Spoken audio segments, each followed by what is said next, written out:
Hello Himmatnagar कैसा होती है। तो भाई आज હું આવ્યો છું ખુલ્લો મંચમાં અને સાયની પોપરી સ્કૂલ એટલે કે માવીનગર સર્કલની જોડે પિયુષ પટેલ એન્કર છે। તો અત્યારે ત્યાં છે ખુલ્લો મંચ ચાલે છે અને જ્યારે પરફોર્મન્સ આવશે ત્યારે જોયું એકદમ કડકદાર છે। તો હવે સીધા જઈએ પરફોર્મન્સ જોઈએ। તો અને સાયની પોપરી સ્કૂલ એટલે માવીનગર સર્કલની જોડે આવેલી એમાં પ્રિન્સિપલ जिग्ना मैडम छे। जिग्ना मैम प्रजापति। तो આપણે પરફોર્મન્સ ડાયરેક્ટ જોશું। એક અર્જુન સાધ્યક અર્જુન દોડે ત્યાંથી ગીતા શરૂ થઈ। મનની લડાઈ સૌથી મોટી લડાઈ છે। કૃષ્ણે અર્જુનને સાચો માર્ગ બતાવ્યો। જ્યારે ડર આવે ગીતા માર્ગ બતાવે। અધ્યાય 2 સાખ્યો। એક વખત કુરુક્ષેત્રના મેદાનમાં અર્જુન દુઃખી થયો।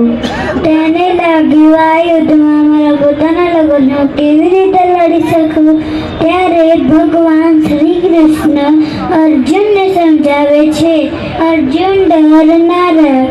આત્મા ક્યારે મળતો નથી। શરીર બદલાય છે પરંતુ આત્મા હંમેશા જીવન રહે છે। કર્મયોગ ભગવાન સમજાવે છે આપણું દરરોજનું કામ મન લગાવીને કરવું જોઈએ। કામ સારા ભાવથી કરો। કામ કરતી વખતે લાલચ ના રાખવું। કામ ભગવાનને અર્પણ કરીને કરવું। ફળની ચિંતા કર્યા વિના કામ કરશો તો મન શાંત રહેશે, તમે ખુશ રહેશો। અધ્યાય 4 જ્ઞાન કર્મ સંન્યાસ યોગ। શ્રી કૃષ્ણ ભગવાન કહે છે જ્યારે દુનિયામાં ખોટું વધી જાય છે, જ્યારે લોકો સાચું ભૂલી જાય છે ત્યારે ભગવાન પૃથ્વી પર આવે છે સારા લોકોને બચાવવા, ખરાબ લોકોને સુધારવા।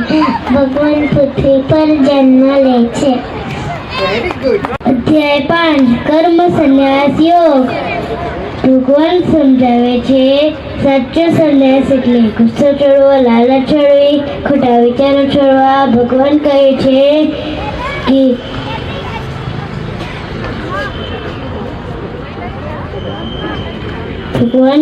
છે કે જે માણસ કામ કરે છે પણ દિલથી કોઈ અપેક્ષા રાખતું નથી એ સાચો સંન્યાસી છે। મનને કાબુમાં રાખવું શક્ય છે, ધીરજથી બધું શક્ય છે। રોજ થોડો સમય શાંતિથી બેસવું, આંખ બંધ કરીને ઊંડો શ્વાસ લેવું, સારો વિચારો કરવા, ભગવાનનું નામ યાદ કરવું।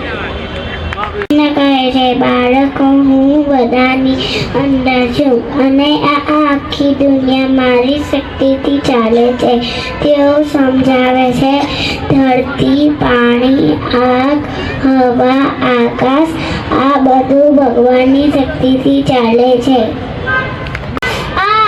8 અર્જુને અક્ષર બ્રહ્મયોગ। અર્જુને શ્રી કૃષ્ણને પૂછ્યું, હે કૃષ્ણ બ્રહ્મ એટલે શું? શ્રી કૃષ્ણ બોલ્યા, બ્રહ્મ એટલે ભગવાન। શ્રી કૃષ્ણ બોલ્યા, શરીર બદલાય છે, રમકડા તૂટી જાય છે, સમય પસાર થઈ જાય છે પણ ભગવાન એક સરખા જ રહે છે। ભગવાન ક્યારેય બદલાતા નથી। અધ્યાય 9 રાજવિદ્યા રાજગૃહ। ભગવાન કહે છે બાળકો હું તમને સૌથી સરળ ગુપ્ત જ્ઞાન આપું છું। ભગવાન આગળ કહે છે ફળ, ફૂલ, પાણી આપું છું। જે મને ખુશીથી સ્વીકારે છે હું એને ખુશીથી સ્વીકારું છું। શ્રી કૃષ્ણ ભગવાન કહે છે બાળકોને મારી શક્તિ આ દુનિયામાં સુંદર અને શક્તિશાળી વસ્તુમાં દેખાય છે। ફૂલોમાં હું સુગંધ છું, પ્રકાશમાં હું સૂર્ય છું, તારાઓમાં ચંદ્ર છું, પર્વતોમાં હું હિમાલય છું, પ્રાણીઓમાં હું સિંહ છું. અર્જુન ભગવાન શ્રી કૃષ્ણને કહે છે, હે કૃષ્ણ, હું તમારું સાચું સ્વરૂપ જોવા માંગુ છું. પછી ભગવાન શ્રી કૃષ્ણને બાળકોને પૂછ્યું, બાળકો, હું તમને મારી વિશેષ આંખો આપું છું. પછી અર્જુન એક અદ્ભુત દ્રશ્ય જોયું. ભગવાનનું સ્વરૂપ, હજારો આંખો, હજારો હાથ, આખું આકાશ, ધરતી અને તારાઓ ભગવાનમાં જ છે. આંખ, સૂર્ય, ચંદ્ર, આંખ, સમુદ્ર બધું ભગવાનમાં જ છે. જે મને પ્રેમ કરે છે અને સૌથી વધારે ગમે છે, ભગવાન સમજે છે. જે બાળક ગુસ્સો ન કરે, કોને દુઃખ ન પહોંચે, સત્ય બોલે, સહનશીલતા રહે, એ માણસ સાચું ભક્ત છે. શ્રી કૃષ્ણ બાળકોને કહે છે કે આ છડી એક ખેતર જેવું છે. પાણી મળે, બીજ મળે, એ શરીરમાં વિચારો, ભાવનાઓ અને કામ ઉગે. ભગવાન કહે છે, બાળકો, આપના અંદર 3 ગુણ હોય છે: સતગુણ, રજોગુણ, તમોગુણ. શ્રી કૃષ્ણ સમજાવે છે, દરેક માણસમાં 3 ગુણ હોય છે, પણ જે વધારે ગુણ એવું વર્તન દેખાય. 15મો પુરુષોત્તમ યોગ. શ્રી કૃષ્ણ ભગવાન અર્જુનને કહે છે, બાળકો, આ દુનિયા મોટું ઝાડ છે. આ ઝાડની જડ ઉપર છે, ડાળીઓ નીચે છે.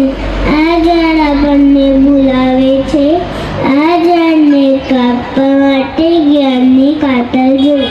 અર્જુનને કહે છે, બાળકો, દરેક ઇન્સાનની શ્રદ્ધા અલગ અલગ હોય છે. શ્રી કૃષ્ણ તેમ સમજાવે છે, દરેક ઇન્સાનની શ્રદ્ધા 3 પ્રકારની હોય છે: સાચી શ્રદ્ધા, દાચી શ્રદ્ધા, કાંક્ષિત શ્રદ્ધા.